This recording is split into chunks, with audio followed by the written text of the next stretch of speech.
here to tell them to go away. Tell who go away, dear? The angry people.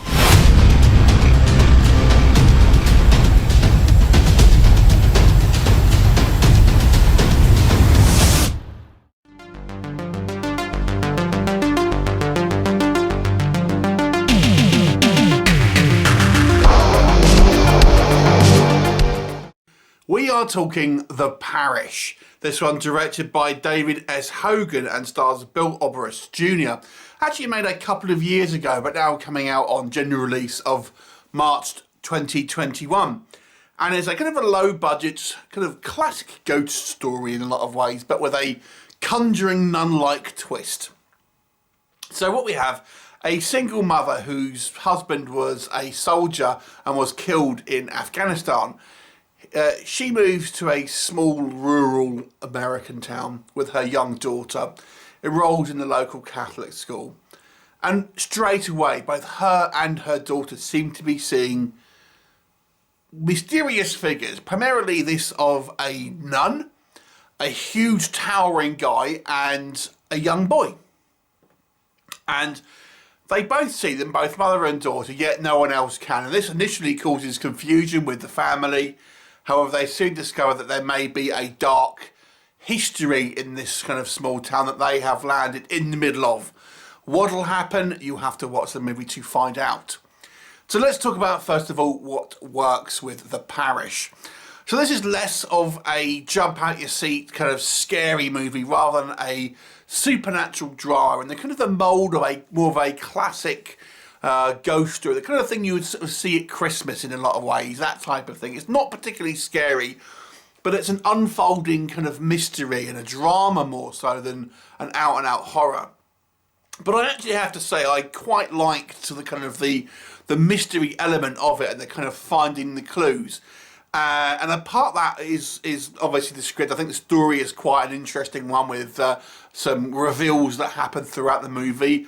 And it's quite interesting that we have, look, a multitude of kind of like potential kind of different apparitions here that you're not quite sure what it is you're watching to a lot of ways. I also have to give props for Bill Oberst Jr.'s here, who's turned this kind of local priest is quite good. It's a grounded priest because he was himself had a background in the military. So he's not kind of like a lifelong priest, he's new to the profession, but he gives a great monologue that was apparently inspired by Quint's monologue in Jaws. And he gives a great monologue of something that he experienced whilst his time in a soldier. And it's pretty freaky. In fact, it's the kind of the most unsettling part of the film. And it's just Bill Oberst talking with kind of giving this monologue of a few kind of sound effects kind of added on, but it's genuinely kind of unsettling and it's a great scene, my favourite scene in the film, in fact. So I kind of really enjoyed that part of it. And I'm going to say, for a kind of a low-budget movie, I think the movie doesn't try to overdo it with kind of special effects. There is a little bit involved here, but I think they do it just enough job to kind of it not seem too crappy, if that makes sense. The effects here, they're not too over the top. They don't try and overextend themselves to try and make it too kind of over the top. And although the kind of like the lack thereof of ghostly effects may put some people off, it's just kind of, people at the end of the day. I still think there is somewhat of an ethereal quality to the kind of the whole movie. I quite like the confusion as well of our mother character, as she quite aggressively sort of defends her position when she's challenged on kind of seeing things by the kind of local teachers and stuff like that. I thought that was quite fun, and she's kind of quite aggressive in the way she's kind of written and acted, which I thought was quite fun as well.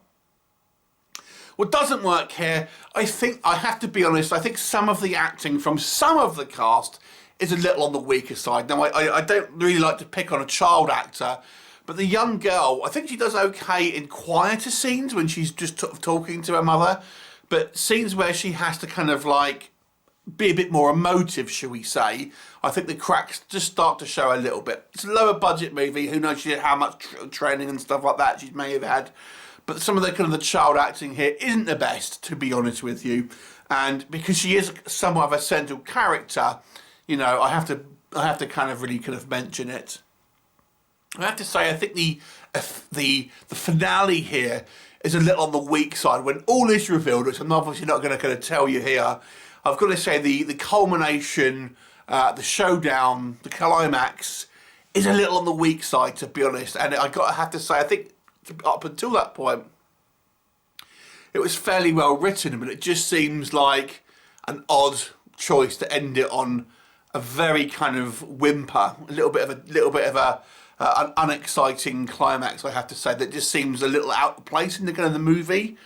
I think the lack of excitement, the lack of jump scares, will affect people's enjoyment out of it. The movie also never really feels all that sort of dark, if that makes sense. You never really get like a sense of foreboding in this movie. It's a kind of, this is why I say it's more, I liken it more to a drama than a horror film, because obviously you've had The Conjuring come out, which obviously had the Valak killer, demonic nun sort of thing, which has inspired a whole host of nun-related horror movies.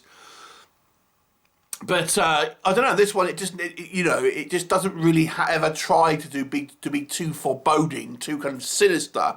You never really get that feel. It feels more of a kind of sort of light ghost story, like a dramatic ghost story, rather than a kind of a horror movie. Exactly. So I think fans who want a scary film will be a little disappointed. This is the sort of movie that would sort of play over Christmas in a lot of ways. Like Christmas, even though it's nothing to do with Christmas, it's that sort of Christmas sort of style ghost story, like Wuthering Heights, that sort of thing. Never really scary, but just a kind of a little bit tragic almost, and kind of interesting but not scary. And I think some of this was down to the direction, and kind of it could have had a little bit more ambiance in its creepiness, which I think is just a little bit lacking here.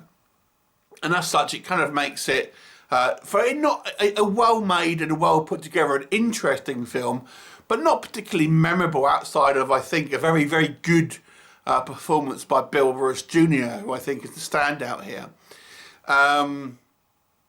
So to be honest with you, this is certainly not a bad film. I think it's if you like a sort of more of a mystery, more of a kind of a drama, but with a kind of a supernatural tinge, it's worth a watch, as long as you don't mind kind of a lower budget movie. But I don't think anyone who wants to be scared, who wants to see kind of like spooky things or jump scares or special effects, that's kind of all missing from this one. And like I said, it's just a little bit of a nigger with some of the acting here and the somewhat lackluster sort of climax. So overall, it's kind of relatively middle of the road. I'll give this one a 5 out of 10. Kind of bang on an average score for me. It was enjoyable. I think it was well made, clearly for the budget and the film that it's trying to be, but it doesn't blow anyone's socks off, I don't think. 5 out of 10. Have you seen it? What did you think of it? Leave me a comment, and I'll look forward to seeing you next time. Bye for now.